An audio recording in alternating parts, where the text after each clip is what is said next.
How can you mend a broken heart? Sings the GBs from the American Hustle movie. I loved it. It was risque and nasty and funny. Um, as I go on, going from being bullied to working at Al Copeland, and well, my past experience as a young artist involved with Maison Blanche and the Mr. Bingle puppet show, which was fabulous, and it's a shame all that stuff was not preserved. I was there. You had to work that Saturday in rotation to make sure well, it was puppeteers, and then they tried it mechanical, and that was like a train on a track, pre animatronics, and and they would just get screwed up, and you'd have to fix it and drop the curtain and all of that. That was a good experience because I learned lighting from Lolita Nelson. They called Tuda. They all hated it. She was a spinster, but she did know her business, and I was her right man. I went up there and I did all the lighting, the rheostat lights. I knew about daylight filters, amber, pink on the mannequin, or just something, a pin spot on the shoulder with a $5,000, pin, just because you want to pin spot it.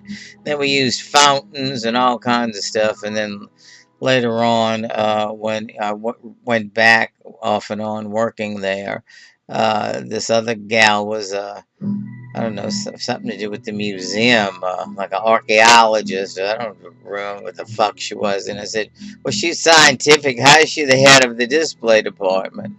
But that was just, crazy, crazy times. And you don't get promoted when you are someone of my stature, because if you don't fit the 6 foot mold of the American big brawny hero man, and married with 3 children and a mortgage, then you're an oddball. You're not going to be promoted, even though you might have won non-international alpha awards for your creativity and working for the late Al Copeland, saving one of his parties into, it was Hawaiian, so I ordered, I don't know, thousands of dollars worth of silk orchids and exotic bromeliads, and I transformed everything into like a Disney Alani. And they, that he first time he ever called me out and introduced me, never did give me a bonus though.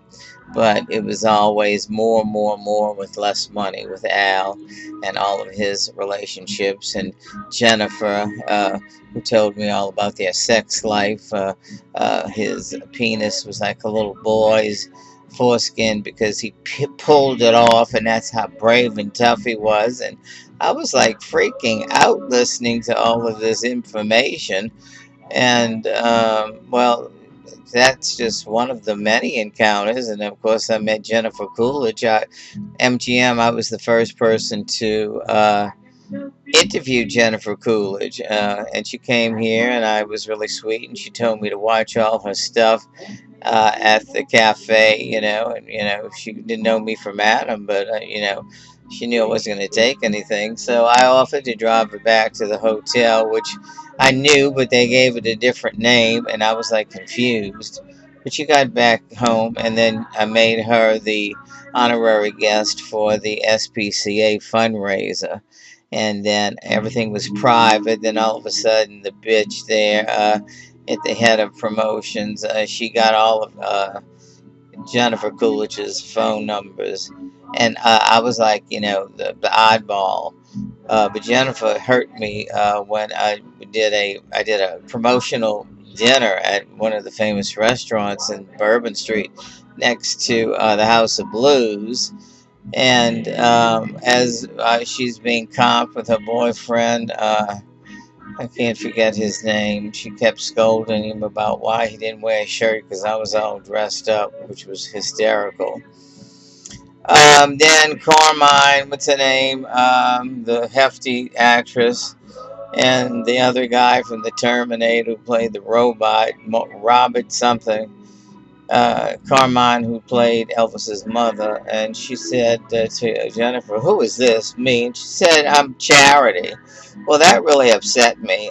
There was no Charity. She was like lushing it up with vodka and having the best of everything, and treating her boyfriend while I'm doing an interview about her voice for the robots, the one that Blue Sky did, that was all right, but not one of their big hits. And it's so easy, she said. I guess it is. You go in there and speak in a microphone. That's easy money. But I thought she would, ran into her at the canal place, and she comes up to me with a big kiss, and here, you want some milk duds? And I'm like, she should be eating milk duds. She's an actress, but I guess that was her weakness. She had some precious moments, but I miss not hearing from her. I did a lot for her to bring her here because I knew she loved New Orleans, and I was just abandoned after Katrina. Sad, but another chapter. And I also met Walt Disney, and of course Annette Funicello.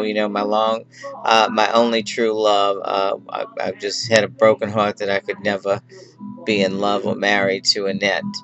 And but to meet her several times and going to her house in Encino when she just had Gina, the first child, that was an experience. All that film was destroyed thanks to the chocolate nigger Mayor Nagin and the 17 feet of water for 14 weeks or 16 weeks. You forgot counting because all the emulsion on the Super 8 film just fell off like dust, and only a few photographs remain.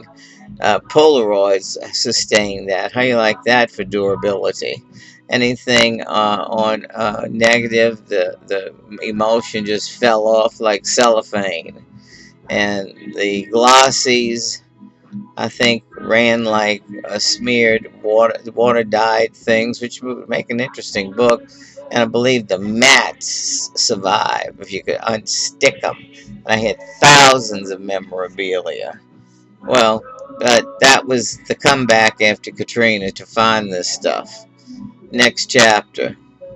Sayonara, and I think 15 days till Christmas. Merry Christmas, and hope everybody gets Santa Claus in a good mood and makes everybody happy.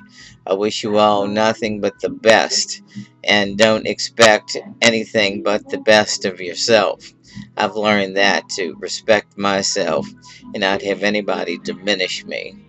As an artist and an Alpha Award winner, and meeting a lot of people, and doing stuff for Al Copeland. I haven't been sitting down in a chair pouting, that's for sure. Yep. Ed Held, artist, fine art degree from Delgado College.